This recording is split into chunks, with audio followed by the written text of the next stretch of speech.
Você teme a morte? Você teme partir dessa vida para um outro mundo? Você às vezes tem algum problema de saúde que faça com que você tenha um medo maior da morte?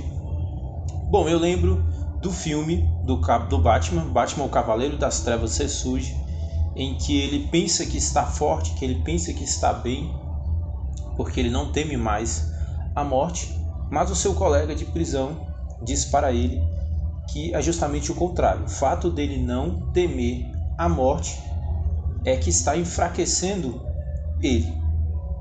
Dito isso, nós precisamos entender que para nós lidarmos com o medo da morte, nós temos que perceber que temer a morte é algo bom. Na medida que, quando você teme a morte, você se cuida mais, você tem mais cuidado com as coisas, você se preocupa com a sua saúde, você procura ser uma pessoa melhor. Temer a morte pode ser algo bom.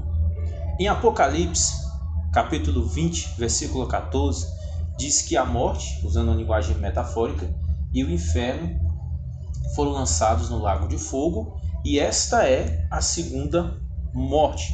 Isso nos mostra que nós devemos lidar com a morte também, percebendo, compreendendo que esta morte é apenas a primeira morte, ou seja, é a separação da alma do corpo. Esta é a primeira morte. Mas a segunda morte, como está em Apocalipse 20, 14, é a separação do homem para com Deus, o homem se separando de Deus. Esta é a morte espiritual, a segunda morte, que vai se consumar com o surgimento do lago de fogo. O lago de fogo é a segunda morte, porque o lago de fogo é uma espécie de prisão espiritual, onde o ser humano estará afastado de Deus. Haverá uma divisão entre o ser humano e Deus eternamente, uma prisão espiritual para ele. E esta é a morte que nós devemos temer ainda mais.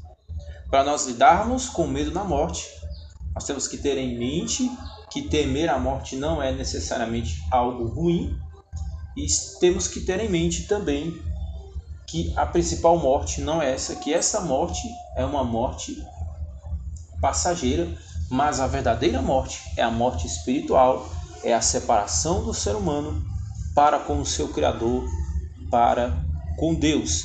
E se você quiser escapar da segunda morte, você já sabe, Romanos 10, 9. Se com tua boca confessares Jesus como Senhor e com teu coração creres que Deus o ressuscitou dos mortos, serás salvo.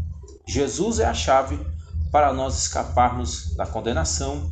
Jesus é amor, Jesus é esperança, Jesus é libertação para as nossas vidas.